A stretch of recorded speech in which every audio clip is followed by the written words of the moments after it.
வணக்கம். சீஸ்லிங்ஸ் எப்படி பண்ணுறதுன்னு பார்க்கலாம். அதுக்கு 1 கப் மைதா மாவு எடுத்துருக்கிறேன். இதை சலிச்சு எடுத்துக்கலாம். இது அப்ராக்சிமேட்டாக 100 கிராம் இருக்கும். மைதாவை நல்லா சலிச்சாச்சு. இதோட 1 கியூப் சீஸை துருவி வச்சுருக்கேன்.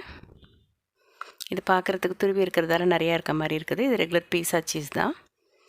இது இந்த மைதா மாவோட சேர்த்துக்கலாம். அதோட 1 ஸ்பூன் பட்டர் சேர்த்துக்கிறேன். 2 ரூம் டெம்பரேச்சரில் இருக்கணும். ரொம்ப சில்லுன்னு இருந்தால் மிக்ஸ் ஆகாது. நான் எடுத்துருக்க பட்டரும் சால்டட் பட்டர். சீஸ்லேயும் உப்பு இருக்கிறதால நான் தனியாக உப்பு சேர்க்கலை. தேவைப்பட்டால் கொஞ்சம் சேர்த்துக்கலாம்.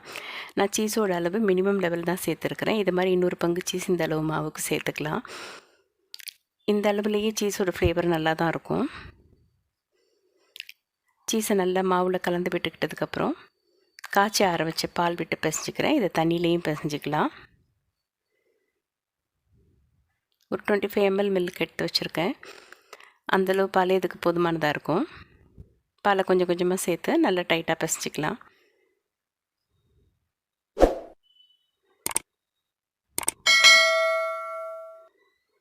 இது ரொம்ப தண்ணியாக இருக்குதுக்கூடாது. நல்லா டைட்டாக பிசையணும். நல்லா பிசையணும்.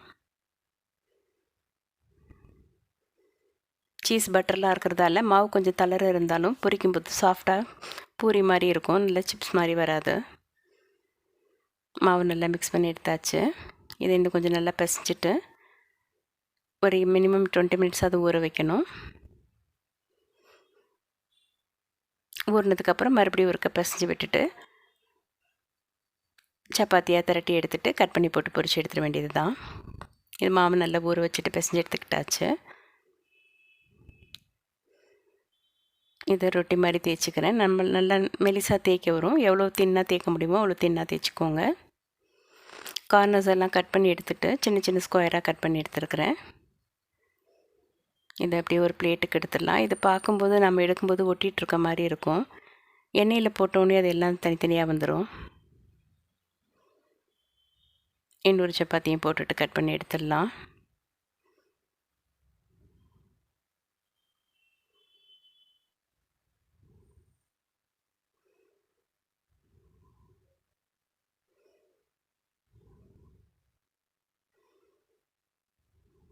இது எல்லாத்தையும் 2 சப்பாத்தியும் கட் பண்ணி எடுத்தாச்சு.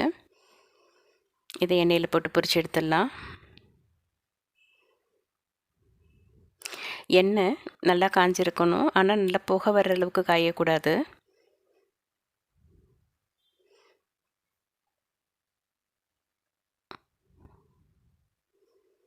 ஸ்டவ்வில் எல்லாத்தையும் போட்டுட்டு ஒரு 30 செகண்ட்ஸ்க்கு அப்புறம் ஸ்டவ்வை மீடியம் ஃப்ளேமில் வச்சிடணும். இது ஹை ஹீட்டில் வச்சுட்டும் பொரிக்கக்கூடாது. இது உடனே செவந்துடும். இது சீக்கிரம் வெந்துடும். ரொம்ப நேரம் ஆகாது. நல்லா மிக்ஸ் பண்ணி விட்டுட்டு எடுத்துட வேண்டியது தான். இந்தளவுக்கு ஒயிட்டாக இருக்கும்போதே எடுத்துடணும். ரொம்ப நேரம் விட்டால் சீஸ் ஒரு மாதிரி ரஃப் ஆகிடும்.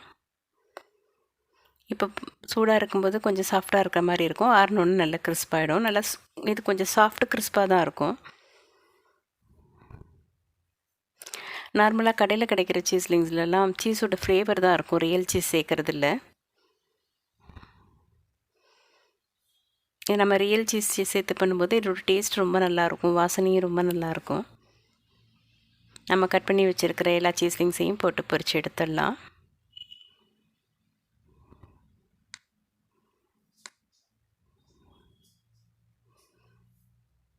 இது எல்லாத்தையும் பொரிச்சு எடுத்தாச்சு.